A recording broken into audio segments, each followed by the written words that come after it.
somebody unlock 100% of the cerebral capacity. 100%? Yes? I have no idea. Lucy എന്ന സിനിമയുള്ള പോലെ മനുഷ്യർ അവരുടെ തലച്ചോറിൻ്റെ 10% മാത്രമേ ഉപയോഗിക്കുന്നുള്ളൂ എന്നൊരു അവകാശവാദമുണ്ട്. എന്ന വാസ്തവത്തിൽ അത് ശരിയല്ല. നമുക്ക് മനുഷ്യ തലച്ചോറിൽ പൂർണ്ണ തോതിലുള്ള പരീക്ഷണങ്ങൾ നടത്താൻ കഴിയില്ല. അതിനാൽ ഒരു അപകടം മൂലം ആരെങ്കിലും ആശുപത്രിയിൽ എത്തുമ്പോൾ മാത്രമേ സാധാരണയായി ന്യൂറോളജിക്കൽ ഡാറ്റ ലഭിക്കൂ. ഇക്കാരണത്താൽ മനുഷ്യ മസ്തിഷ്കം ചെയ്യുന്ന കാര്യങ്ങളുടെ ഏകദേശം 10% മാത്രമേ നമുക്ക് തിരിച്ചറിയാൻ കഴിയൂ എന്ന് ചില ന്യൂറോ സയൻറ്റിസ്റ്റുകൾ രേഖപ്പെടുത്തി.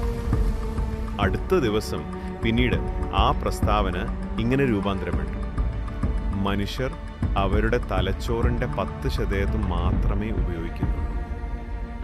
ശാസ്ത്രം വളച്ചൊടിക്കുന്ന ഓരോ വഴികൾ